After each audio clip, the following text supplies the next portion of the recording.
ఒక personality ఎప్పుడవుతారు? Consistency. అదే. తను చెప్పిన దాని మీద నిలబడతాడు అనే ఒక బిలీవబిలిటీ, క్రెడిబిలిటీ అనేది రావాలి. అది I believe he lost that. Okay. So వాళ్ళిద్దరు ఇప్పుడు కలిసిన తర్వాత ఆంధ్రప్రదేశ్ రాజకీయాల్లో మార్పు వస్తుంది, ఏదైనా పెద్ద మార్పు వస్తుంది అని చెప్తున్న వాళ్ళకి, నమ్ముతున్న వాళ్ళకి దాన్ని ఎలా తీసుకుంటారు? అంటే మీ ఉద్దేశం ఎవరిద్దరు కలిసిన జనసేన తెలుగుదేశం కలిసిన తర్వాత ఇప్పుడు మీరు వ్యూహంలో అది కూడా భాగమే కదా, ఆ పాయింట్ కూడా ఒక భాగమే కదా. సో మీ ఓన్గా మీరు చూసుకున్నప్పుడు మీ పరిశీలనలో సిబిఎన్ జైల్లో కూర్చొని ఉన్నారు. ఆయన ఎంతకాలం ఉంటారో మనకు తెలియదు, ఎప్పుడు బయటకు వస్తారో తెలియదు. ఈ ఒకవేళ ఆయన అలాగే ఉంటే లోపల బార్స్ లోపలే ఉంటే టీడీపీ పరిస్థితి ఎలా ఉంటుందని మీరు అనుకుంటున్నారు? I think it will be very bad. Even CBN గారు బయట ఉన్నప్పుడు కూడా ద వెరీ ఫ్యాక్ట్ వాళ్ళు అంత డెస్పరేట్గా పవన్ కళ్యాణ్ కోరుకున్నారంటే మా బలం సరిపోదు అన్నది క్లియర్గా ఎస్టాబ్లిష్ అయినట్టు కదా అక్కడ. ఒకటి. రెండోది, ఇప్పుడు లోకేష్ పవన్ కళ్యాణ్తో కంపేర్ చేస్తే పవన్ కళ్యాణ్ స్టార్డమ్ ముందు లోకేష్ నిలబెడితే అది బాహుబలికి 5D సినిమాకి మధ్యలో ఉంటుంది ఆ ఫైట్. అది ఒక పాయింట్. రెండోది, పవన్ కళ్యాణ్ ఇన్కన్సిస్టెన్సీ అని పక్కన పెడితే the force of his personality is much more stronger. అది.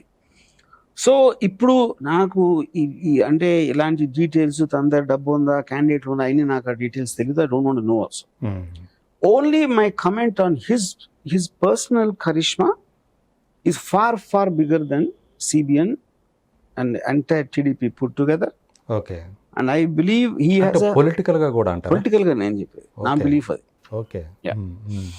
ఎందుకంటే కరిష్మా బేసిక్ ఎవెన్చువల్. ఇప్పుడు ఒక పాయింట్, ఎస్ మన జనసేన ఓడిపోయింది, కానీ ద పాయింట్ ఈజ్ ఇవాళ కళ్యాణ్ జగన్ గారి మీద నెగిటివ్ ఉంది అని నమ్ముతున్నాడు కదా, అందుకనే అంత మాట్లాడుతున్నాడు కదా.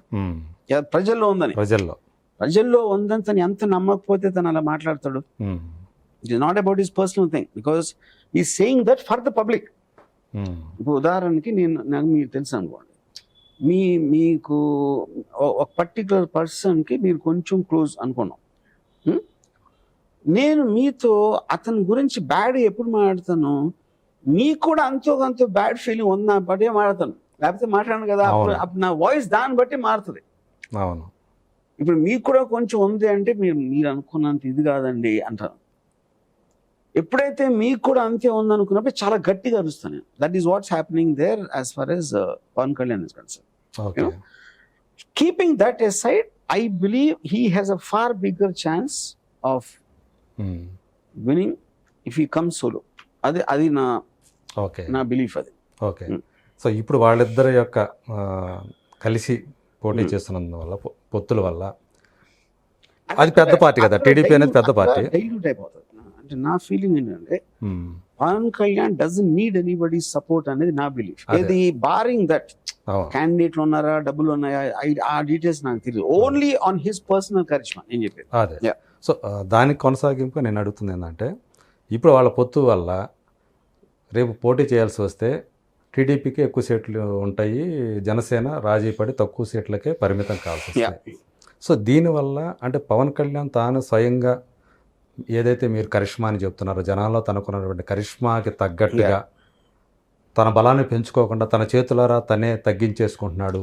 ఇది నేను బిలీవ్ చేస్తున్నా. ఐ బిలీవ్ దిస్ పొలిటికల్గా. ఓకే. సో అదే సమయంలో జగన్ సంగతి చూసుకుందాం. ఇప్పుడు జగన్ ఆల్మోస్ట్ 5 yearsకి దగ్గరకు వచ్చేస్తుంది. సో ముందు ఎవరు ఊహించిన విధంగా ఆయన అన్ని సీట్లు గెలుపొందటం, టీడీపీ 23 సీట్లకే పరిమితం అవటం అనేది ఎవ్వరూ కూడా ఊహించండి. ఈవెన్ జగన్ కూడా నమ్మలేకపోయారు జనం అంత విజయాన్ని కట్టబెట్టడం అనేది. సో ఈ 5 years ఈ పీరియడ్లో మీరు ఆయన పరిపాలన చూశారు. సో మీకు ఈ వ్యూహంలో ఇది మాత్రం నాకు అసలు తెలియదండి.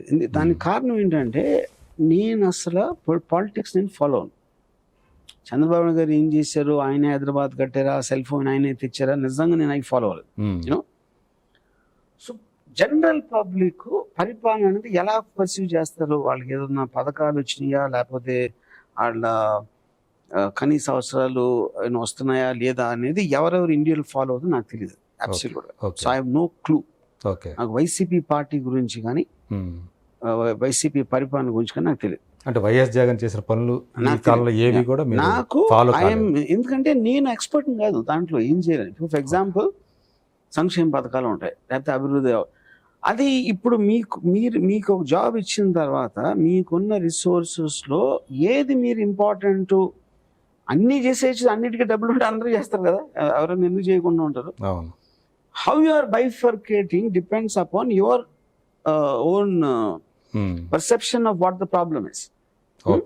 దాంట్లో నాకు లేదు, నేను అదేమే దాన్ని స్టడీ చేసి ఏది కరెక్ట్ ఏది కాదని విశ్లేషించి చెప్పగలిగే నాలెడ్జ్ నా దగ్గర లేదు. But I trust him as a person.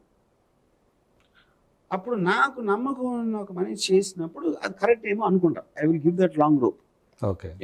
ఎందుకంటే నేను అదే బిజినెస్లో ఉన్నాను అనుకోండి, అప్పుడు నాకు ఎక్కువ తెలుస్తుంది కాబట్టి I might have an opinion on that. తప్ప ఒప్ప అని అది నాకు లేదు. అంటే పొలిటికల్గా ఆయన మీద ఎలాంటి ఒపీనియన్ లేకుండా వ్యూహం అని పొలిటికల్ డిఫరెంట్ అండి. అది నేను అదే చెప్తున్నా. పొలిటికల్ అనేది మీరు 2 ఆస్పెక్ట్స్ ఉన్నాయి. పార్టీని నడపటం అదేంటి అనేది, గవర్నమెంట్ గా మీరు ప్రజలకు ఏం చేస్తున్నారు అనేది 2. నాకు పార్టీ గురించి తెలియదు, గవర్నమెంట్ గురించి కూడా తెలియదు. వ్యక్తులుగా మాత్రం సినిమా ఇప్పుడు నేను సినిమా డైరెక్టర్, మీరు డైరెక్టర్ కాదు. మీరు కలిసినప్పుడు మీరు ఏదో ఒపీనియన్ ఉంటుంది కదా నా మీద, ఖచ్చితంగా ఉంటుంది. నా సినిమా కొన్ని మీకు నచ్చచ్చు, కొన్ని నచ్చకపోవచ్చు, లేకపోతే ఇది అనుకోవచ్చు అది అనుకోవచ్చు, అది నా వర్క్. అది on a personal level it is different, professionally what I'm doing is different. అది నేను చెప్పేది. ఓకే. సో మీరు అన్న అంటే వ్యక్తులుగానే మీకు వాళ్ళు తెలుసు అన్నప్పుడు, సో అదే వ్యక్తి వైఎస్ జగన్ నుంచి వాళ్ళ మదర్ విజయమ్మ గారు కానీ, అలాగే సిస్టర్ షర్మిల గారు కానీ దూరం జరగటానికి, తను ఇక్కడికి వచ్చి ఇక్కడ తెలంగాణలో పార్టీ పెట్టడం, సొంతంగా పార్టీ పెట్టడాన్ని, దాన్ని ఎప్పుడు మీరు పరిగణలోకి తీసుకోలేదు? ఎన్ని సినిమాలు ఉన్నాయి, ఎన్ని ఉన్నాయి మీరు చెప్పిన టాపిక్స్. అంటే నేను ఆ రోజు అడిగినప్పుడు నేను మీకు అదే ప్రశ్న వేశాను, ఈ క్యారెక్టర్లు ఉంటాయి విజయమ్మ చూపిస్తున్నారు అంటే ఎంతవరకు చూపించాలో అంతవరకు. అంతే, కరెక్ట్. అదే, ఎందుకంటే మనకి ఇప్పుడు ఒక 2 పార్ట్లు కలిపి 4 గంటలు అనుకున్నా కూడా మీరు ఒక 15 ఏళ్ళ సినిమా, 15 ఏళ్ళు జరిగిన జీవితంలో ఎన్నో ఇన్సిడెంట్లు ఉంటాయి, ఏదో కారణాలు ఉంటాయి, అవన్నీ మీరు చూపించలేరు. అవును. సో నేను ఏ కాన్సెప్ట్ ఎంచుకున్నానో దానికి ఉంటుంది. అవును. అసలు ఆ పాత్రలు అంతవరకు డిజైన్ చేసుకోవడం కానీ, సో మీరు అనుకున్నటువంటి ఏ పాత్రలను అయితే డిజైన్ చేశారు, ఏ క్యారెక్టర్స్ని, దానికి తగ్గట్టుగా ఈ క్యాస్టింగ్ విషయంలో కరెక్ట్గా అన్ని కుదిరి అనుకుంటున్నారా? ఇంకా బెటర్ చాయిస్లు ఏమన్నా? నేను బిలీవ్ చేసేది రియలిస్టిక్ ఫిల్మ్స్లో ఎప్పుడు నిజం లైఫ్ క్యారెక్టర్స్కి సాధ్యమైన దగ్గరలో ఉండాలనేది నేను బిలీవ్ చేస్తాను. అన్ని సినిమాలు అది నేను చేసింది. వీరప్పన్ అవ్వచ్చు, లేకపోతే ఏదైనా అవ్వచ్చు. అదే మీరు ఇదివరకు తీసినటువంటి సినిమాలు చూస్తే అచ్చం పవన్ కళ్యాణ్ లాంటి పవర్ స్టార్ సినిమాలో అలాంటి మనిషిని తీసుకొచ్చారు, సిబిఎన్ని అలాంటి, అలాగే ఇప్పుడు ఈ సినిమాలు చూస్తే కూడా భారతి గారి లాగా అనిపించే ఆ యాక్టర్ దొరికారు మీకు. కాకపోతే అజ్మల్ ఎంతవరకు న్యాయం చేశాడు, అతను ఆ ఫీచర్స్ దగ్గరగా లేవే అని. ఇప్పుడు ఆబ్వియస్గా నా పాయింట్ ఆఫ్ వ్యూలో నాకు నియరెస్ట్ పాసిబుల్ అని తీసుకున్నాను. దాని తర్వాత it will depend upon what the audience think. అదే. సో అజ్మల్కి ఈ సినిమా తనకి ఒక యాక్టర్గా మీలో ఆ క్యాపబిలిటీస్ ఏం కనిపించాయి మీకు? నేను ఫస్ట్ ఆఫ్ ఆల్ అజ్మల్ కోసం తీయట్లేదు సినిమా. నేను తీసుకున్న సబ్జెక్ట్ మ్యాటర్ ఒక క్యారెక్టర్కి తన పర్ఫార్మెన్స్ వైజ్గా, తన లుక్ వైజ్గా ఎంత దగ్గర పోలిక ఉంది అది ఒకటే నేను చూస్తాను. కొన్ని దొరకచ్చు, కొన్ని దొరకపోవచ్చు. అలా ఇప్పుడు ఎన్టీ రామారావు లక్ష్మీ ఎన్టీఆర్లో లక్ష్మీ పార్వతి లాగే ఉన్న ఒక యాక్టర్ దొరకలేదు. అప్పుడు నేను కాస్ట్ చేసిన కన్నడ యాక్ట్రెస్ లక్ష్మీ పార్వతి గారి మొక్కలు ఏమి ఉండవు. యజ్ఞేష్ శెట్టి, ఎన్టీ రామారావు గారికి కొంచెం దగ్గర ఎవరు దొరికారు. అలాగా డిపెండ్స్. సో అంటే ఇతన్ని మనం హీరోగానే చూసుకోవచ్చు, ఈ సినిమాలో అతను హీరోగానే కనిపిస్తాడా? ఇప్పుడు రియల్ లైఫ్లో హీరోస్ అని ఉండరు, క్యారెక్టర్స్ ఉంటాయి. ఆ క్యారెక్టర్స్లో అక్కడ ఉన్న జరుగుతున్న డ్రామా బట్టి ఆడియన్స్ థియేటర్లో వాళ్ళు డిసైడ్ చేసుకుంటారు ఎవరు హీరో ఎవరు. అదే, అంటే మీరు ఏ క్యారెక్టర్ పర్స్పెక్టివ్ నుంచి సినిమా తీసి ఉంటారు అని నేనే అనుకోవచ్చు. పర్స్పెక్టివ్ నా పర్స్పెక్టివ్ అంతే. అందుకని ఇందాక డైరెక్టర్స్ పర్స్పెక్టివ్ నుంచే ఉంటుంది. సిబిఎన్ మీద నా ఇంప్రెషన్ ఏంటి, జగన్ మీద నా ఇంప్రెషన్ ఏంటి, పవన్ కళ్యాణ్ అప్పుడు నా ఇంప్రెషన్ అవుతుంది. ఓకే, నా పర్స్పెక్టివ్లో వాళ్ళు. అది చిరంజీవి గారు ఎందుకు వచ్చారు దీంట్లోకి? అది మీరు సినిమా చూడాలి. అంతేనా? అంటే ఆయనది కూడా ఈ సినిమాలో ఒక మేజర్ రోల్ గానే ఉంటుంది చిరంజీవి గారు. మేజర్ మైనర్ అని చెప్పలేను, but is important. Ram Gopal Varma గారికి మిగతా అంటే చాలా మంది ఏమనుకుంటూ ఉంటారు, మిగతా మనుషుల్లాగా రామ్ గోపాల్ వర్మకి ఆ ఎమోషన్స్ ఉండవా, ఆయనకు బాధ కలగదా, ఎందుకు మనుషుల్ని కొంతమందిని ఇట్లా బాధ పెడుతుంటాడు తన ట్వీట్స్ ద్వారా. సో ఆయనకి రాగద్వేషాలు ఉంటాయి, అసలు మానవత్వం ఉండదా, ఇలాంటి 2 డిఫరెంట్ పాయింట్స్ అండి. పొద్దున్న లేగిస్తే రాత్రి పడుకునే వరకు మనం చేసేది కేవలం అవతల మీద కామెంట్ చేయడం. ముఖ్యంగా పొలిటికల్ వాళ్ళు చేస్తారు, అందరూ చేస్తారు, వాళ్ళు ఎక్కువ వాళ్ళు చేస్తారు. తెలియదు. పొలిటికల్ లైమ్ లైట్ లో ఉంటారు కాబట్టి తెలుస్తుంది. ఈ పార్టీ వాడు ఆయన తిడతారు, ఆ పార్టీ వాడు ఈయన తిడతారు, ఈ లీడర్ వాడిని అంటాడు, వాడు అసెంబ్లీలో కూడా కొట్టుకుంటా ఉంటాడు. మీరు చూసారు. అప్పుడు మధ్య రామ్ గోపాల్ ఇప్పుడు అది వాళ్ళ దాంతో చేస్తే నాకు చాలా మైల్డ్, ఆల్మోస్ట్ అన్నోటిసబుల్ థింగ్ అనుకున్నా కానీ పాయింట్. ఎమోషన్స్ నాకు డెఫినెట్గా ఉండవు. నేను అరవను కరవను, పళ్ళు రాలు వాడతా నేను అన్ను. Because I believe everybody acts from their circumstances. అప్పుడు నేను ఒక వైల్డ్ లైఫ్ ఎక్స్పర్ట్ లాగా వైల్డ్ యానిమల్స్ స్టడీ చేస్తాను. That is what my thing is. So I'm a political psychologist, I'm not a political guy. Okay, అంటే రాగద్వేషాల గురించి నాకు ఉండవు. ఈ దేనికి మిమ్మల్ని ఎవరైనా కొంచెం అఫెండ్ చేస్తే బాధపడటం కానీ అసలు అఫెండే కారా దేనికి కూడా? దేనికి అఫెండ్? ఎందుకంటే see the whole point of nature అది. ఇప్పుడు దాం ఉంటుంది, కొడుతుంది, లేకపోతే కోతి ఏదో జుట్టు పీకుతుంది, లేకపోతే ఏదో అన్ని రకాల జీవులకి కోవిడ్ వస్తుంది, మన లోపలికి వెళ్ళి చంపేస్తుంది. అన్ని రకాల జీవుల్లో పాటు మనం కూడా ఉన్నాం. ఓకే. సో అప్పుడు ఎవడో నన్ను ట్రోల్ చేసాడని దావనని కుట్టింది అన్నట్టుగా, దావనని కుడితే నా దగ్గర ఉంటే కొంచెం దానిలో తీసేస్తాను.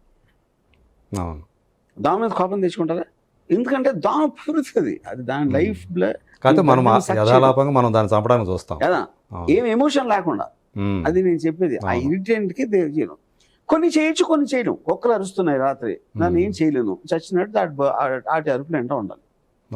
ఇంకొకటి ఏదో అవుతుంది, ఏదో సంథింగ్, ఒక లారీ వచ్చి నేను కారులో ఉండి గుద్దేస్తుంది, చేస్తాం అంతే. సో మీకు బలం లేకపోవటం అనేది everybody will have those differences. మీరు ఏది కంట్రోల్, కానీ వీటి దేంట్లోనే కూడా నేను నా ఎమోషన్ పెట్టను. అరే నన్ను ఇలా అంటాడు, నేను ఇలా అంటానా, నేను పెట్టను. ఇది మొదటి నుంచి ఈ ఐడియాలజీ మీకు సినిమా ఇండస్ట్రీలోకి వచ్చేటప్పటికే I always was like this because of my very heavy reading habits. Because of my books అని చదివినప్పుడు మీకు ఎక్కడో చోట మీరు అన్ని వ్యూ పాయింట్స్ లో వరల్డ్ ని స్టడీ చేసినప్పుడు ఏ ఒక్క వ్యూ పాయింట్ కి మీరు కరెస్పాండ్ అవ్వాలి. ఏది తీసుకోవాలి, ఏది తీసుకోకూడదు అనే దాంట్లో కూడా మనం జంజాటం పడుతుంది. టైమింగ్ ఇప్పుడు మనుషులు మన ఎమోషన్స్ అనేవి ఎలా ఉంటాయంటే, ఒక చిరత పులి ఒక జంక వెనకాల వెళ్ళింది అనుకోండి, పరిగెడతాం, అరే పాపం మనం జాలేస్తూ ఉంటుంది జంక మీద, అది వెళ్ళి చంపేస్తుంది, అరే అని అనుకుంటాం. కొంతసేపటికి హైనెస్ వచ్చి చిరతపులిని తరిమేస్తే మళ్ళీ చిరతపులిని జాలేస్తుంది. అవును, అంత వేరియేషన్ ఉంటుంది మన ఎమోషన్స్ కి. కన్సిస్టెన్సీ అని ఉండదు. ఓన్లీ థింగ్ దేనికి ఉంటుంది అంటే లాజిక్ ఉంటుంది, రేషనాలిటీగా ఉంటుంది. సో నేను నా లైఫ్, నేను బతికే విధానం అంతా రేషనాలిటీ మీద బతుకుతాను. ఓకే. సో అంటే మిగతా వాళ్ళ మీద అంటే మీ ప్రభావం కొంతమంది పడుతుంది, అండ్ మీకున్నంత ఐడియాలజీ వాళ్ళకు ఉండదు. దాన్ని ఎలా తీసుకోవాలి ఏంటి అనేది వాళ్ళకి తెలియదు. కానీ మీరు ఇలా చేస్తున్నారు కాబట్టి మిమ్మల్ని చూస్తే మీ ఫాలోవర్స్ కూడా చాలా సోషల్ మీడియాలో ఎక్కువ. వాళ్ళకి సగం నాలెడ్జ్ తోటి మిమ్మల్ని ఫాలో అయ్యి, సో ఆయన ఆర్జీవి గారు ఇలా వాళ్ళు చేసే బిగ్గెస్ట్ తప్పు ఏంటంటే, ఫస్ట్ ఆఫ్ ఆల్ ఫాలో అవ్వటం అనేది తప్పు ఎవరినైనా సరే. ఇప్పుడు నేను నా యంగర్ డేస్ లో Karl Marx manifesto and Das Capital ఒక పర్టికులర్ టైంలో I believe that Ayn Rand అనే ఆపోజిట్ ఫిలాసఫీ ఉంది, నీషే. ఇప్పుడు ఏంటి ఇంతమంది చదివినప్పుడు ఈ వ్యూ పాయింట్స్ అన్ని వచ్చినప్పుడు వాళ్ళలోంచి మీకున్న పరిస్థితిలో, మీకున్న ఆలోచనలో, మీకున్న ఐక్యూ లెవెల్లో, మీకున్న అంబిషన్ కి అన్వయించుకొని మీరు మీ ఓన్ ఫిలాసఫీ తీసుకోవాలి. అది నేను చేసింది. ఎవరిని ఫాలో అవ్వలేదు, వాళ్ళ నుంచి తీసుకున్నా. అక్కడ కొంచెం ఇక్కడ కొంచెం ఇక్కడ కొంచెం అని ఒక బాటిల్ వేసి దాని మసాలా మిక్స్ చేశాను. That is what I call Ramaism. అప్పుడు రామయిజం ఫాలో అవుతానంటే అది it is defeating the whole purpose ఉంది. ఎందుకంటే ఏ ఇద్దరు మనుషులు కూడా ఒకలాగా ఆలోచించరు, ఒకలాగా ఫీల్ అవ్వరు. వాళ్ళు పుట్టిన వాతావరణం, వాళ్ళు పెరిగిన పరిస్థితులు, వాళ్ళు ఏం పుస్తకాలు చదివారు, వాళ్ళు ఎలాంటి మనుషులు తోటి ఇంటరాక్ట్ చేశారు, ఇవన్నీ కలిపి మీకు ఒక పర్సనాలిటీ తయారవుతుంది. అప్పుడు మీరు ఒకరిని ఫాలో అవుతే ఏంటి అంటే నాకు అనేది వ్యక్తిత్వం లేదు అందుకని నేను ఫాలో అవుతున్నానంట. ఓకే. సో వాళ్ళకి మేకలకి ఏమి తేడా ఉండదు. Yeah. అలా మేకల్ లాంటి వాళ్ళే అంటారు. అంతే, ఎవరిని ఫాలో అయినా నన్ను కానీ ఎవరిని కానీ వాళ్ళకి ఇండివిజువాలిటీ అనేది ఉండదు. ఓకే. రాము నుంచి తీసుకుంటున్నా, సుబ్బారావు నుంచి అది తీసుకుంటున్నా, అప్పారావు నుంచి ఇంకోటి తీసుకుంటున్నా అనే వాళ్ళు రియల్ ఇండివిజువల్స్ ఉంటారు. ఓకే. సో ఇప్పుడు అంటే మీ మీద ఎన్ని చేసినా కానీ ఫాలోవర్స్ ఈవెన్ ఫాలోవర్స్ని పక్కన పెట్టినా కానీ మీ శిష్యులు కానీ ఎవరు